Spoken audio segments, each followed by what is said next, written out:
bom dia.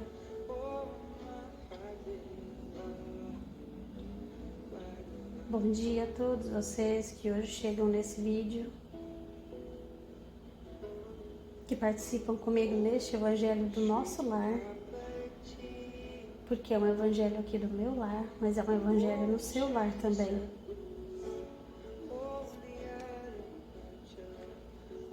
Porque as palavras que eu digo aqui, por intermédio também de toda a egrégora de luz que me acompanha,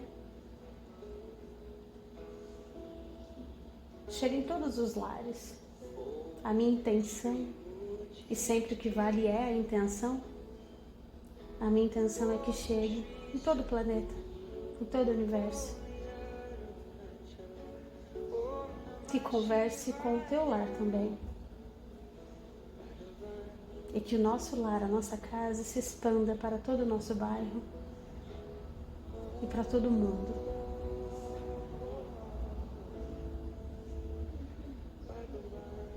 E hoje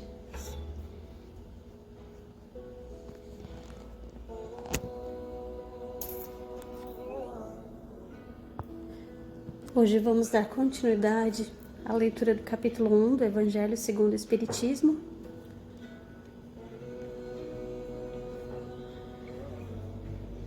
No item 8, cujo título é Aliança da Ciência e da Religião.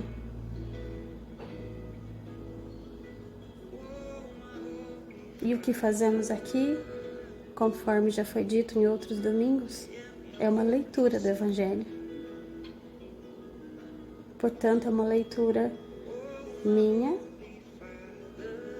da minha equipe espiritual, porque eu peço sempre para ser um instrumento, para ser o intermédio da palavra que chega até você. E tenho certeza que quando chega no teu lar, essa palavra toma a significação que você tem no coração. Portanto, é uma rede de significações, de diálogos, de compreensões, onde não há certo ou errado. Há apenas o aprender, o evoluir. Estamos juntos.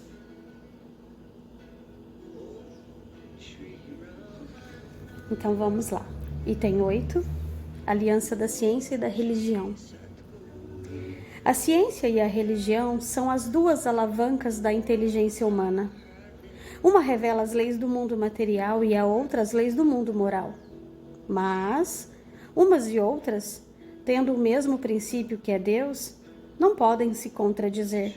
Se elas são a negação uma da outra, uma necessariamente é errada e a outra certa, porque Deus não pode querer destruir sua própria obra. Veja esse parágrafo de introdução aqui do item, né? Do item 8.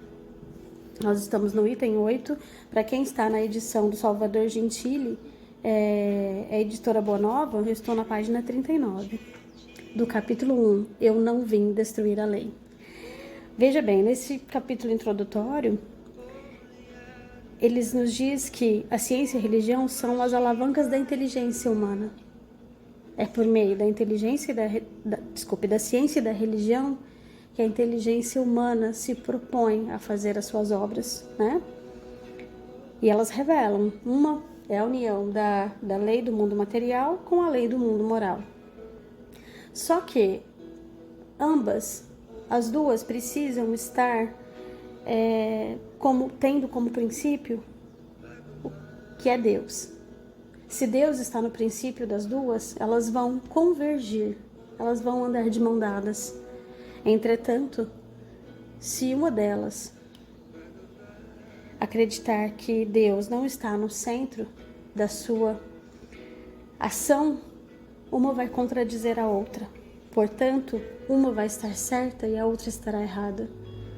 Porque o que não está com Deus não está no caminho correto, não é?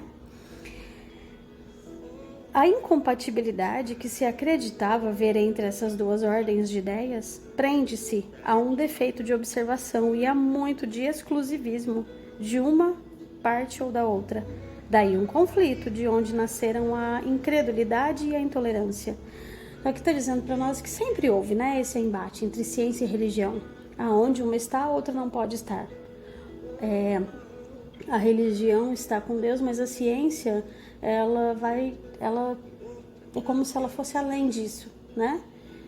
Na verdade, se a ciência não respeitar as leis divinas, a ciência não será feita. É preciso que ela respeite Deus, que ela esteja com Deus para que ela aconteça de fato. Os tempos são chegados em que os ensinos do Cristo devem receber seu complemento, em que o véu lançado propositadamente sobre algumas partes desse ensino deve ser levantado, em que a ciência, deixando de ser exclusivamente materialista, deve se inteirar do mundo, do elemento espiritual,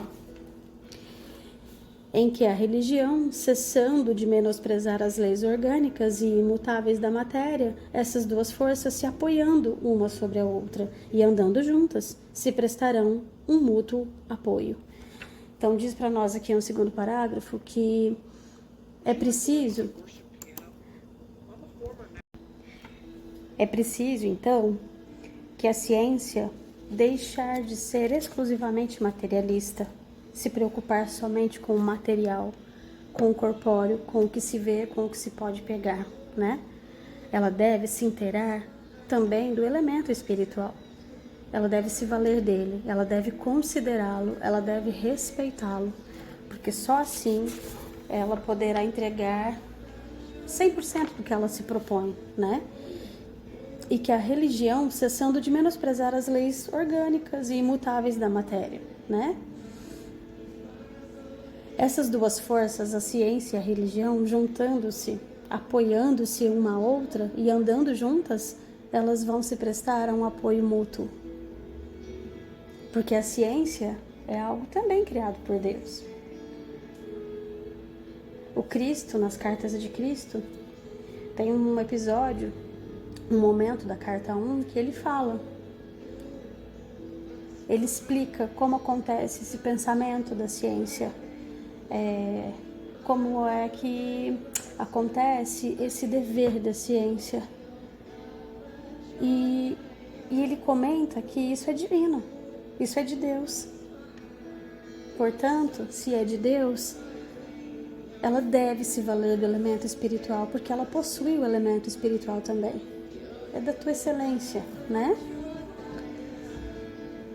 Então, a religião, não recebendo mais o desmentido da ciência, adquirirá uma força inabalável, porque estará de acordo com a razão e não lhe poderá opor a irresistível lógica dos fatos.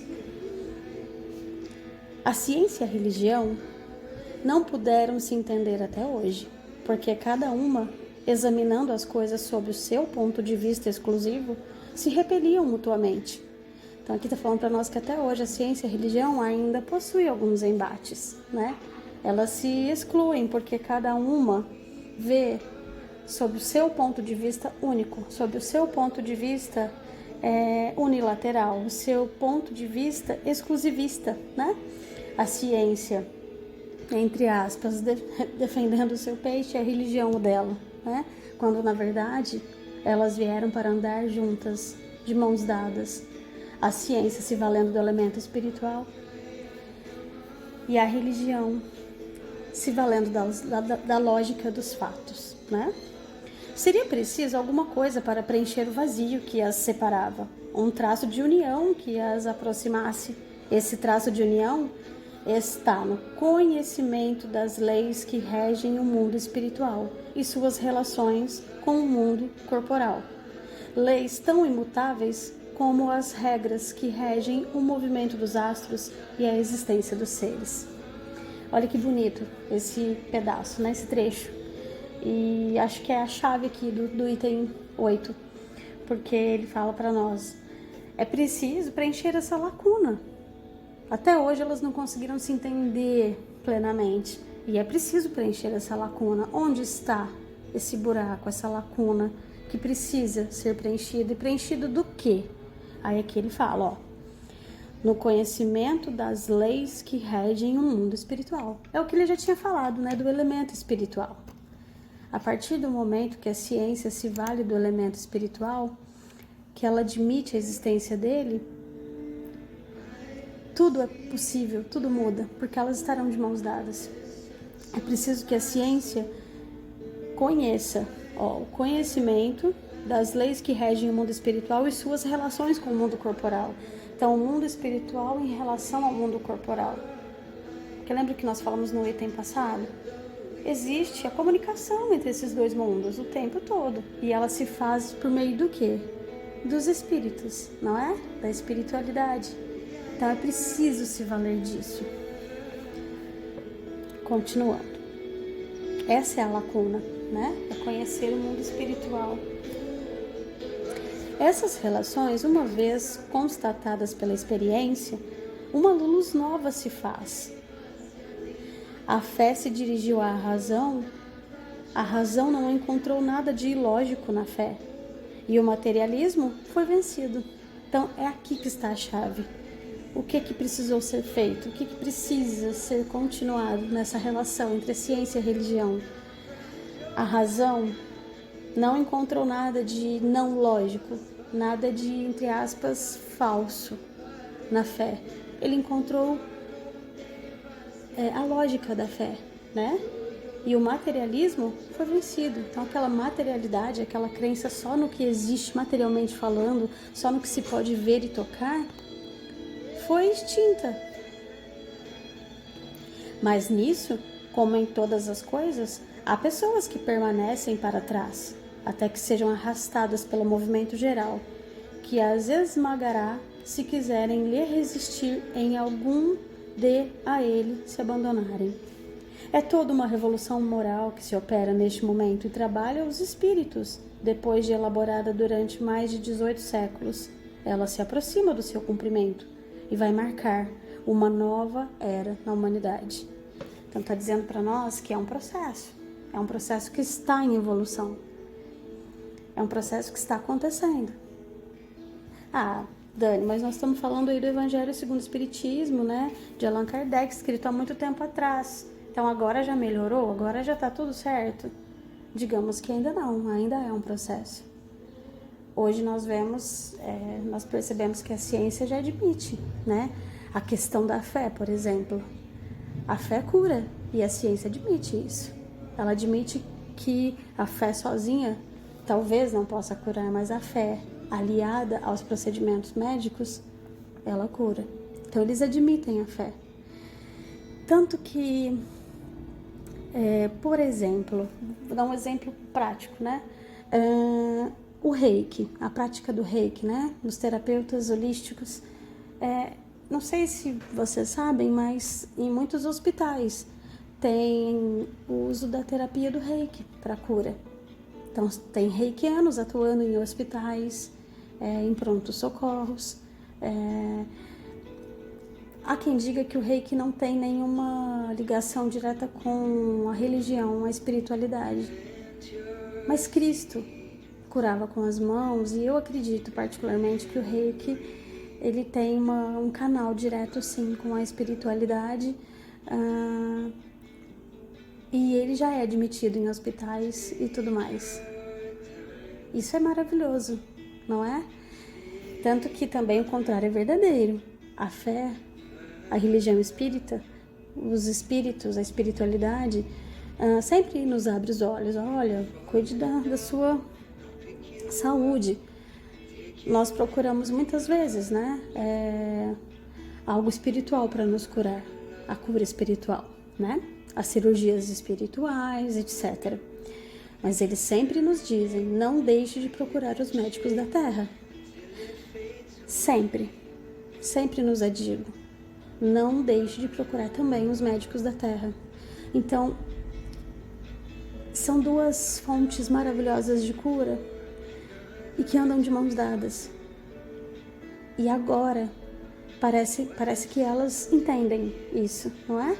E aqui está dizendo, aqueles que estão no movimento contrário, porque sempre ficam aqueles para trás, né? Está dizendo aqui para nós, no finalzinho do item 8, eles serão arrastados pelo movimento. Chega um momento que não há o que fazer. Ou você aceita e vai com o fluxo, ou você é esmagado por ele. Então, nós estamos chegando no momento em que a fé e a religião andam de mãos dadas, e isso vai melhorar mais ainda. É um movimento otimista, é um movimento bonito que está acontecendo. Continuando. Isso vai marcar uma nova era da humanidade. E nós estamos participando desse movimento. As consequências dessa revolução são fáceis de prever. Deve trazer nas relações sociais inevitáveis modificações, às quais não está no poder de ninguém se opor, porque estão nos desígnios de Deus e resultam da lei do progresso, que é uma lei de Deus. Então, a lei do progresso das coisas da vida é uma lei de Deus, e nós estamos nesse movimento de progresso. Então, teve um tempo em que houve verdadeiras batalhas entre a ciência e a religião. E hoje nós vemos movimentos práticos aqui na nossa vida, como eu dei o exemplo do Reiki, né? Eu mesma já me consultei com médicos espiritualizados, com médicos espíritas. E isso é maravilhoso, porque eles admitem a possibilidade, admitem a existência do elemento espiritual. E isso ajuda na cura. A cura acontece muito mais natural, é muito mais crível para quem está se curando. Você se sente abençoado, você se sente bem e você se sente amparado por algo material, que é a medicina corpórea, a medicina dos médicos da Terra. Então é mesmo uma revolução para uma nova era da humanidade. Esse foi o item 8. Páginas 39 e 40, capítulo 1 da edição Boa Nova do Evangelho segundo o Espiritismo, tradução do Salvador Gentili. E chegando ao fim da leitura do Evangelho de hoje, eu peço a proteção para todos aqueles que precisam, por qual motivo for, aquele seu desejo íntimo, aquilo que você quer, deseja, precisa, sonha, que ele comece a se tornar realidade a partir desse mês, dessa semana. Pegue a sua aguinha agora, coloque a sua aguinha para nós abençoarmos. Eu me sinto muito grata por ser um instrumento entre mim e vocês, entre a espiritualidade e vocês, a espiritualidade amiga, a espiritualidade amiga que me acompanha. Cumprimenta a espiritualidade amiga que te acompanha. Vamos pedir agora nesse momento que possa abençoar a água do chuveiro que a gente toma banho, a água do galão de água que a gente bebe, a água do copinho que você colocou aí, mas a água de toda a sua casa, a água da chuva que cai sobre o nosso lar, sobre o nosso bairro, sobre a terra. E que essa energia difusa, colorida, imensa, possa se expandir por todo o bairro, por toda a terra. Que possamos sentir a vibração positiva, calma, acalentadora, que entra no nosso ser agora. Que os nossos chakras sejam alinhados, que possamos ter o discernimento e a calma para termos fé e seguir diante, para além de todos os desafios que acontecem na nossa vida.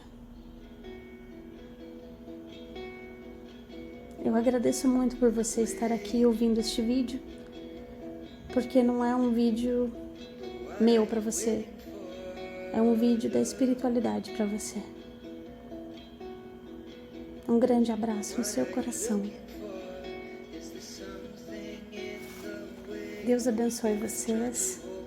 E que a transformação que você precisa, que você espera, chegue até você.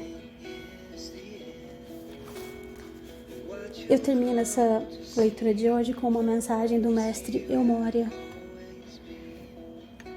o mestre cuidador do raio azul, juntamente com o Arcanjo Miguel.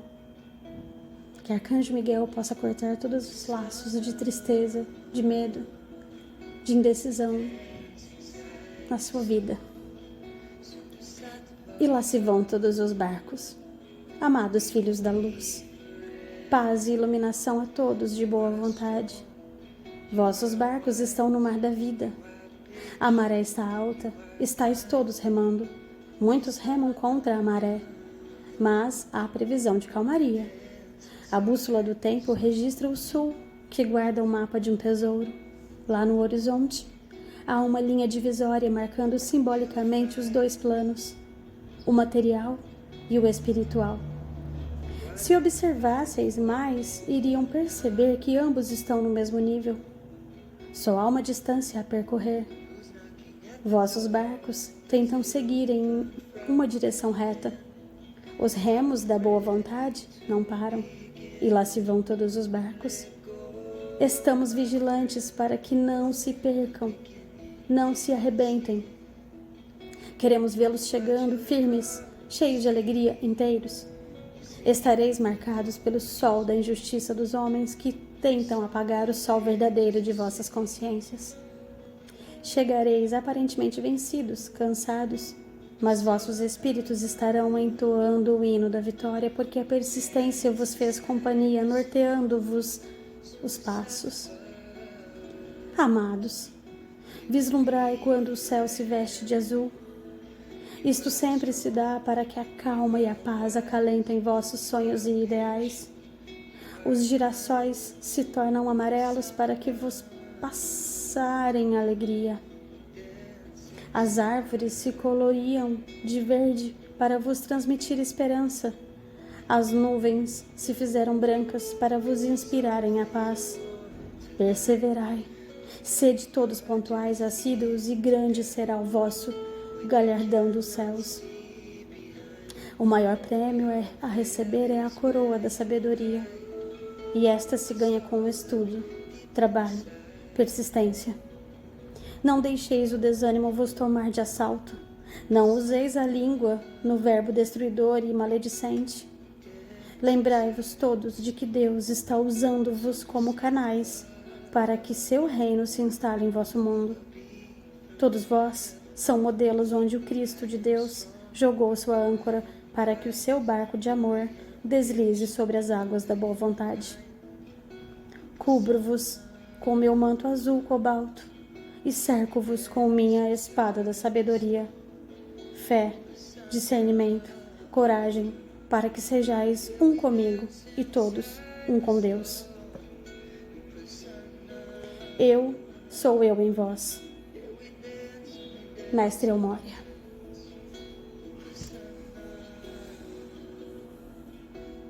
Agradeço muito chegando ao final desse evangelho no nosso lar.